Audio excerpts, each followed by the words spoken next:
नमस्कार, मैं हूं दिबांग। कोविड-19 की वैक्सीन पर दुनिया भर में तेजी और सफलता से चल रहा है काम। कुछ ही हफ्ते में आ सकती है बड़ी खुशखबरी। कुल मिलाकर 11 वैक्सीन तीसरे और अंतिम फेज में हैं और कुल 5 को लिमिटेड अप्रूवल भी मिल चुका है। क्या है भारत में बन रही रूस की स्पुतनिक वी और भारत बायोटेक की कोवैक्सीन का ताजा हाल? पुणे की सीरम इंस्टीट्यूट ऑफ इंडिया से आ रही है कौन सी खुशखबरी और दुनिया भर में बन रही वैक्सीन की दौड़ में कौन है सबसे आगे? आज होगी बात।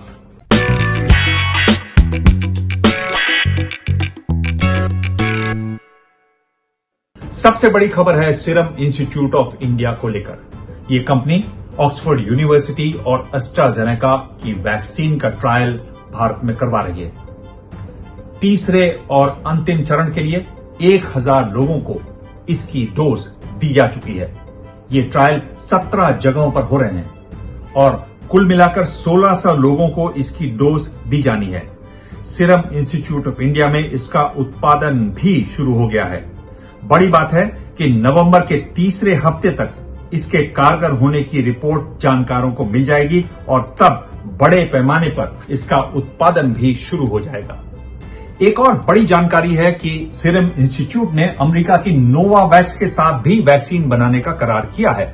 नोवावैक्स की वैक्सीन अब तीसरे और अंतिम चरण में है। यूके में 10,000 लोगों पर इसका ट्रायल चल रहा है। अमेरिका में इसी महीने इसका ट्रायल शुरू हो जाएगा। खबर है कि नवंबर के दूसरे सप्ताह में भारत में भी नोवावैक्स का ट्रायल होगा। SII ने इसका उत्पादन भी शुरू कर दिया है। इसके अलावा SII ऑस्ट्रेलिया में अपनी 2 वैक्सीन पर काम कर रहा है, जिनका ट्रायल भी भारत में जल्द शुरू होगा। सीरम इंस्टीट्यूट ऑफ इंडिया दुनिया की सबसे बड़ी वैक्सीन बनाने की कंपनी है। यहां हर साल 20 तरह की वैक्सीन की 1 अरब 50 करोड़ डोज बनती हैं। देश में बन रही भारत बायोटेक के बारे में अच्छी खबर है कि ये वैक्सीन पूरी तरह से सुरक्षित है। इसके दूसरे फेज की 2 डोज दी जा चुकी हैं। अब 42वें और 52वें दिन ब्लड सैंपल लिए जाने हैं, जिनसे ये पता चलेगा कि वैक्सीन कितनी कारगर है। उम्मीद की जा रही है कि अक्टूबर के अंतिम सप्ताह तक कोवैक्सीन को तीसरे फेज के ट्रायल की अनुमति मिल जाएगी। भारत बायोटेक ने तीसरे फेज के ट्रायल के लिए अनुमति मांगी थी, लेकिन भारत सरकार की एक्सपर्ट कमेटी ने कहा कि कंपनी दूसरे फेज के आंकड़े और परिणाम आने के बाद ही आगे के ट्रायल करे। साफ है, वैक्सीन जल्द बनाने के दबाव के बावजूद स्वास्थ्य मंत्रालय सावधानी से काम कर रहा है। यही सही तरीका भी है। और अब ताजा जानकारी भारत में रूस की वैक्सीन स्पुतनिक वी पर, और ये वी है, अब तक लोग इसको 5 कहते हैं, 5 कहते हैं, जो गलत है।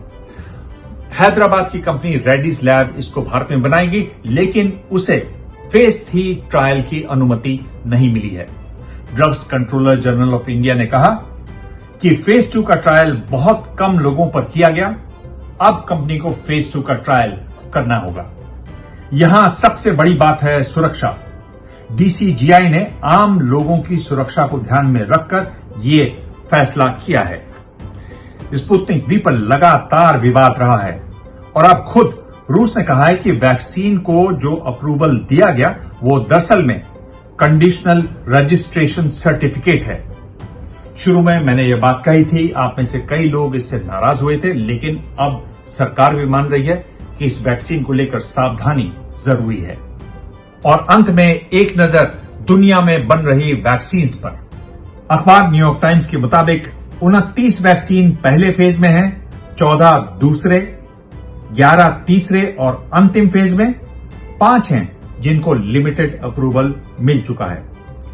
और सबसे मजबूत दावेदार मॉडर्ना, इस साल के आखिर तक इसके बन जाने की उम्मीद है।